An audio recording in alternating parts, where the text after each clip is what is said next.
Welcome into the VA BLUF. I am former Marine Staff Sergeant Jesus Flores. A little bit about me.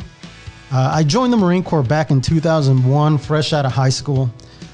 In 2004, I deployed out to Djibouti, Africa, as part of the Combined Joint Task Force Horn of Africa. And then in 2009, I deployed to Iraq in support of Operation Iraqi Freedom. BLUF is an old military acronym for bottom line up front. The idea behind BLUF is a simple one. We know you're busy, so we're cutting through all the noise and we're putting the important details about your healthcare first. The VA BLUF was created to bring you, our listener, into the senior leader and subject matter expert fold at the largest VA healthcare system in the nation. The VA BLUF is your access to the people who are providing your healthcare, and that of over 184,000 veterans currently living in North Texas. Here at VA North Texas Healthcare System, we want you, our veteran, to be informed about what is available to you. Today, we're talking about hypertension in the veteran population. Hypertension, or blood pressure, as some people may know it, often has no symptoms. If left untreated, it can cause other health conditions such as heart disease and even stroke. My guest today is the current section chief of ambulatory care for Bonham in Plano. He's a nephrologist by training and has been with VA North Texas the past 3 years. You can find his entire bio on any of our BLUF social media channels, which we highly encourage you to follow and tell your friends about. So without further ado, please welcome my guest, Dr. Hussain Haideri. Thank you. Welcome, Dr. Haideri. Thank you very much. I am excited to be here. Dr. Haideri, tell us a little bit about yourself. Sure. So as you said, I've been with the VA now for about 3 years. Prior to that, I was in private practice as a primary care doctor / nephrologist. Nephrologist is somebody who predominantly takes care of kidney disease. So ranging from kidney stones to, as you had also mentioned, hypertension can lead to several complications. And one of the most dreaded ones, number 2 cause of kidney failure across the globe, not just in the United States, is hypertension. So I used to do treatment for primary care and hypertension for about 20 years in Kansas City. Prior to that, I had pursued training for internal medicine at Adventist Masonic in Chicago, affiliated with the Rush University, and then did my nephrology or kidney disease fellowship at the University of Madison in Wisconsin. So you've been at this for a little while, huh? I have, and I have enjoyed every minute of it. How did you, when did it come to you? Like, were you sitting one day, you were a young boy, and one day it just, hey, you know what, I want to get into medicine, or?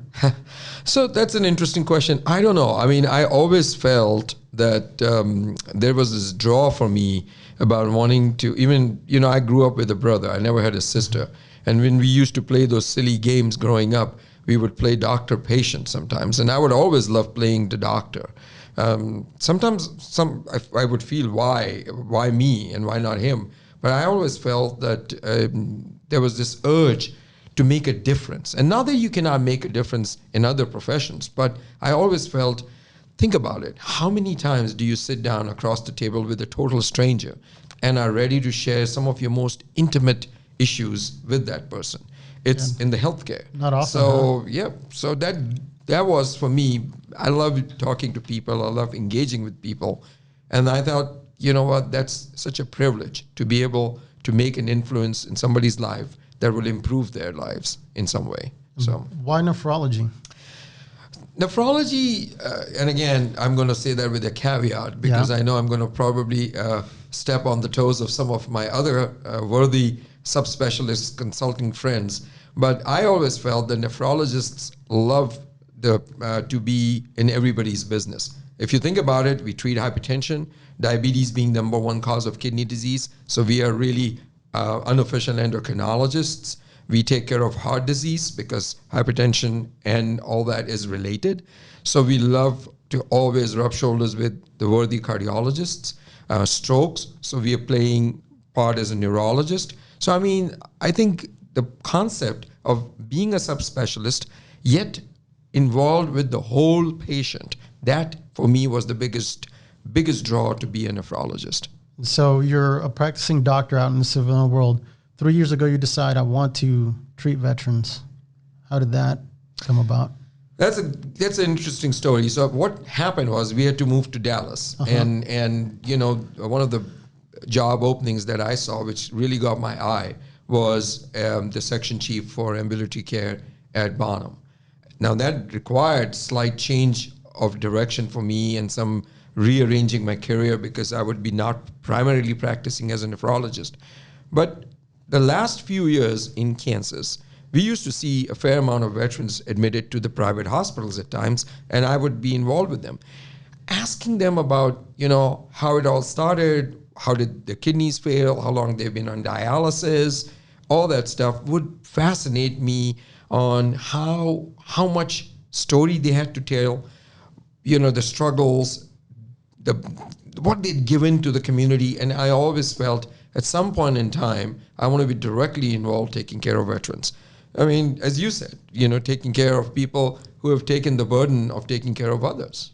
I agree. Yeah, that's a really cool story. That's neat. I think that's kind of what we all do, or why we all ultimately end up at VA. We want to help either our fellow veteran or, you know, or a veteran, anybody really that walks in through those doors. So you're a practicing civilian doctor. Is there anything that you brought over from the civilian world that you currently adapt to veterans? How does that work? So I feel that number one is perspective, because the perspective is completely different in the civilian world on a few things than it's in the veteran world, right?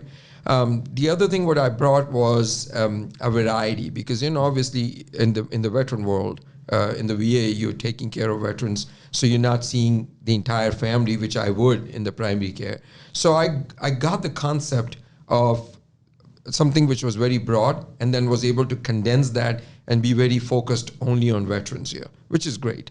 The other thing I think what I brought was the growth that I'd seen over years, starting from a very small community clinic to expanding into eventually covering 4 or 5 hospitals. And I thought that just building myself up in that career, condense all that again and focus it in one area was great. And then my group was big, and I was, in the last 4 years, very much involved with the administrative side of it. And I think that really helped me pick up the job of being the section chief, because I felt that administrative experience was really something that I could capitalize on, use it as a potential to translate that into help for the veterans. Have you ran into any challenges while doing all that? I mean, it's a different ball game, because, you know, working for a civilian system versus working for the government is a completely, you know, the language is different. You have to, there is a different level of steps that you have to cover.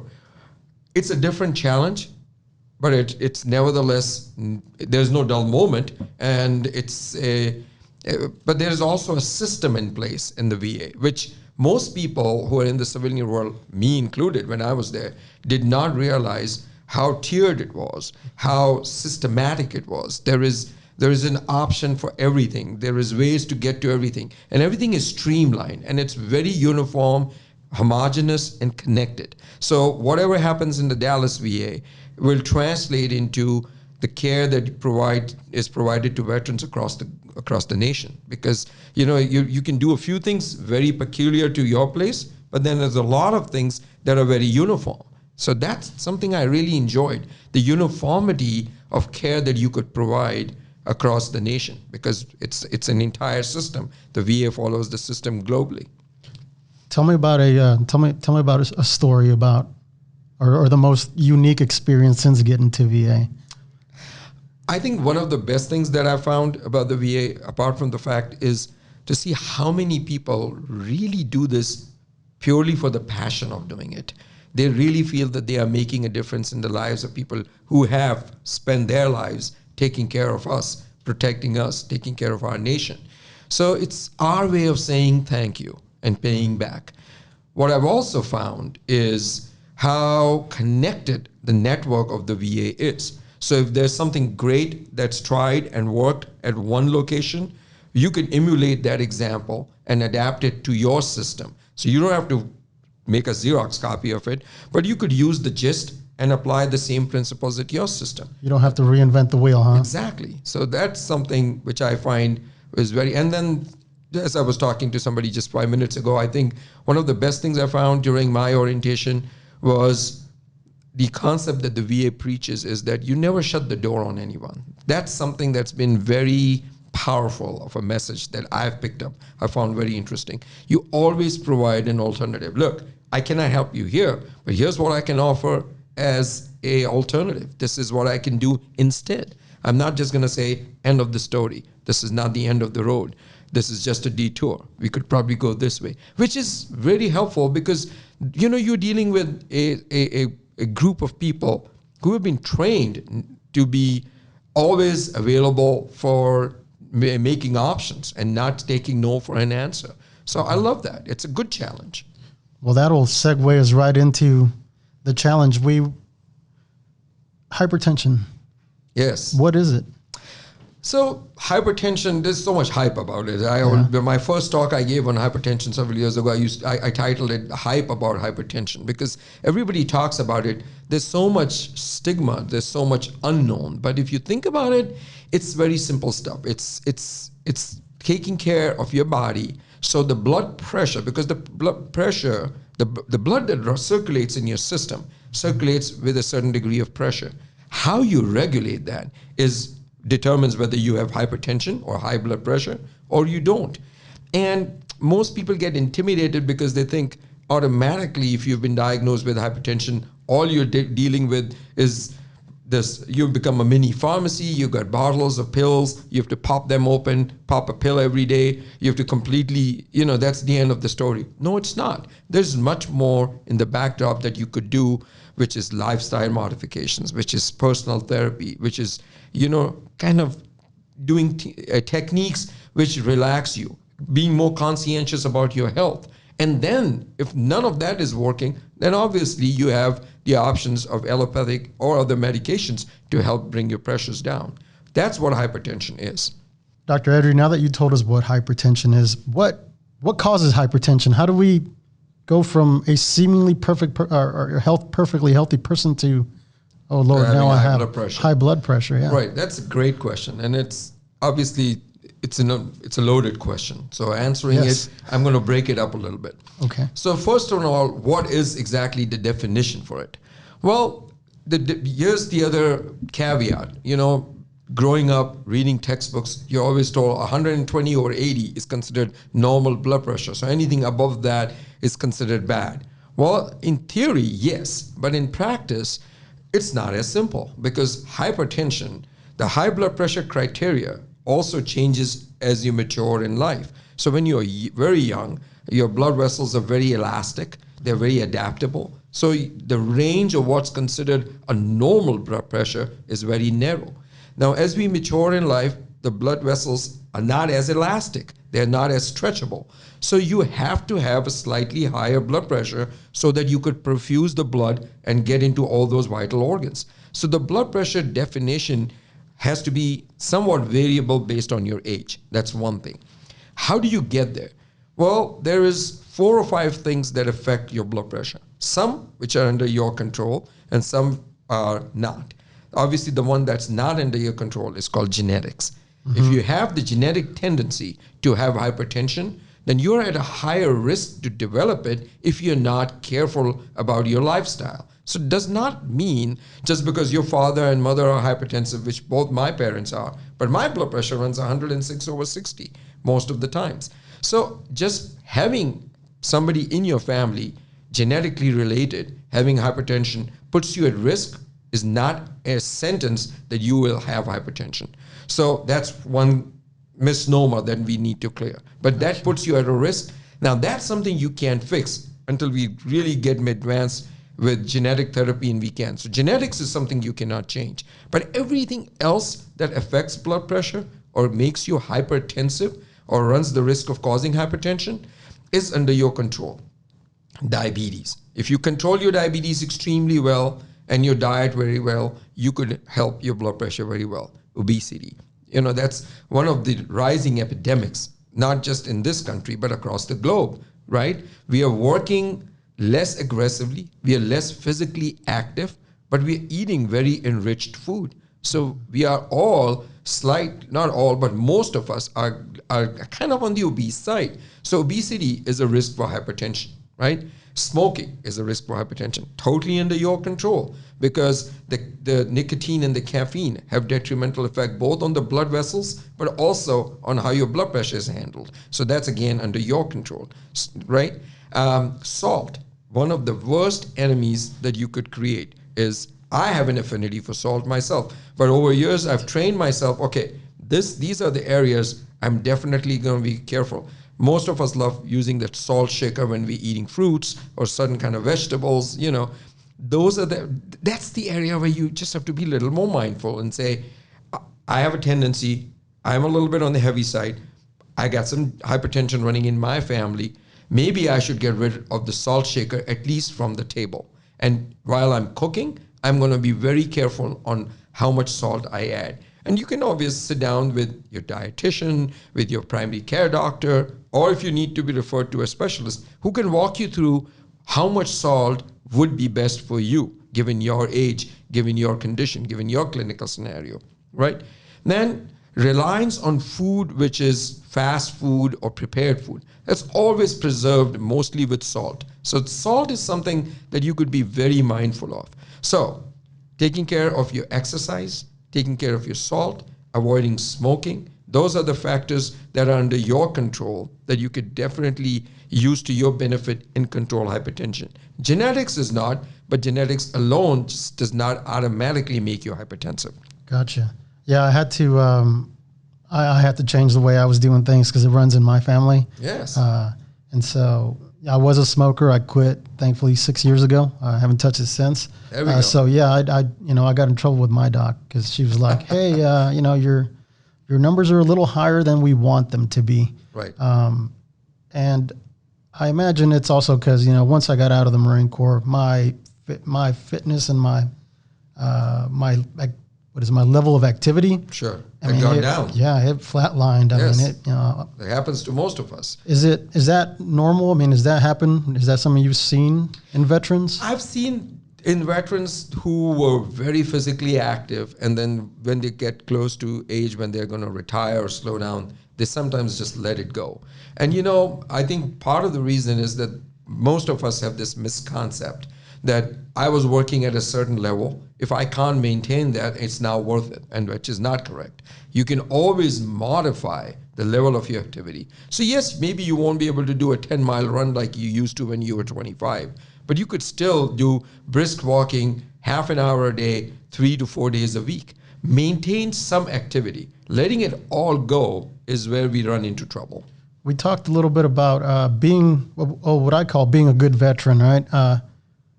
I think we think about it, and it's like we think the way I act, the way I conduct myself. But being a good veteran also falls in, hey, I need to listen to what my doctor is telling me. Right.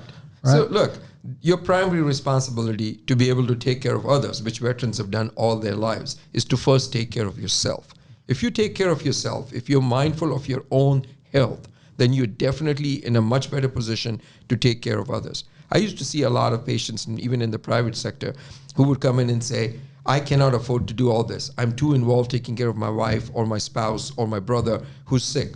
And my response was always, how are you going to take care of someone else if you're not there to take care of yourself? You have to be around to be able to lend a helping hand to someone else. Yeah, it's like in the when you're in a plane, it's like, hey, put the mask on yourself and then on your kids, right? Yes. I mean, imagine that. That's such a strong message. First, take care of yourself, even before your own child. Yeah. So, are you seeing these numbers go up in younger veterans too, or? I am, and I think it's a combination of things. It's again, I'm not going to generalize, but the trend is towards less activity, towards being a little bit on the heavy side, towards not indulging in some form of regular physical activity. Now, here's one of the most common comebacks I hear from veterans and from other patients. I'm very active. I'm working around my yard all the time. That's not called exercise. That's being physically active. And there has to be a distinction that we have to make. Exercise means you're doing something that actually is raising your heart rate over a certain amount and maintaining it there, whether it's brisk walking, whether it's jogging if your joints permit it, some kind of physical, like whether it's a stationary bike, whether you do cycling around your block, but something that raises your heart rate and maintains it there. For someone who's in their mid-30s, like I mean, I'm in my mid-30s, is this something that it's a good investment policy? Yeah.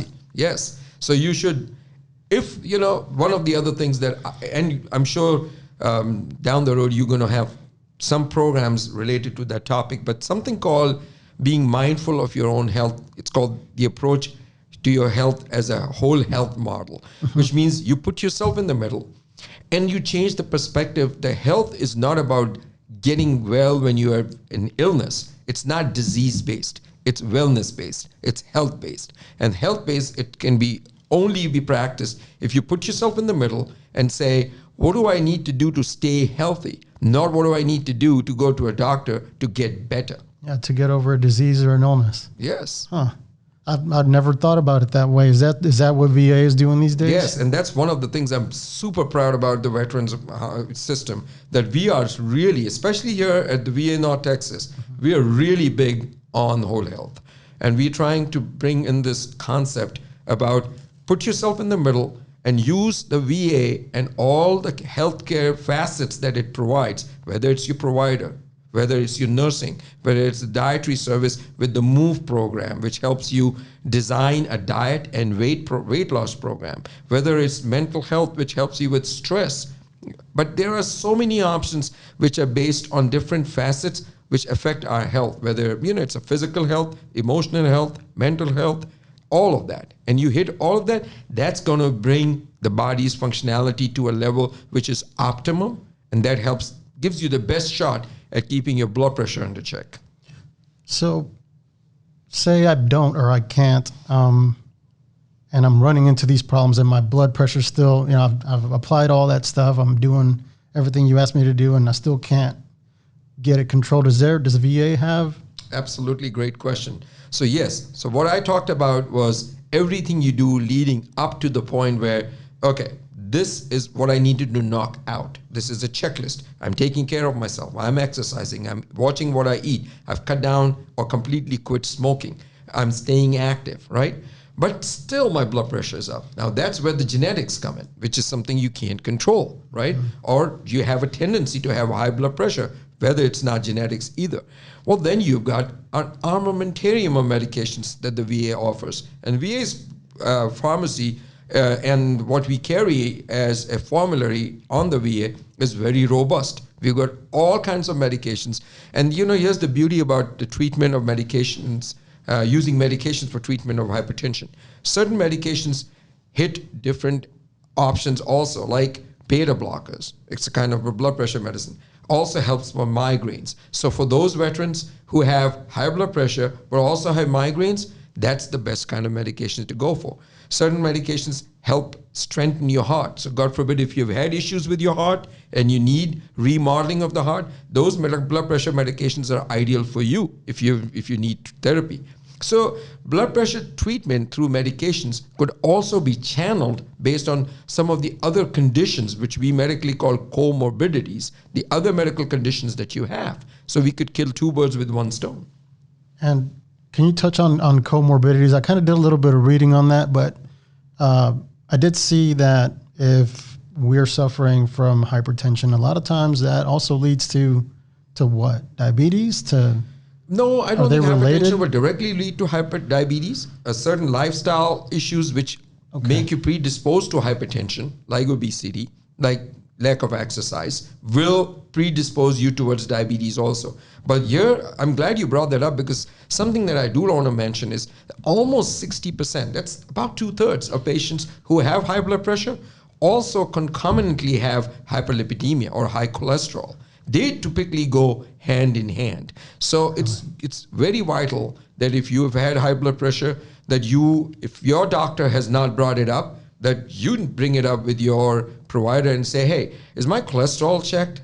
Am I going good over there? Because if not, again, that does not automatically mean it means we're going to add more medications on. All it means is we may have to have some options added on, whether it's lifestyle or diet changes, which will bring your cholesterol down. So those comorbidities are very important.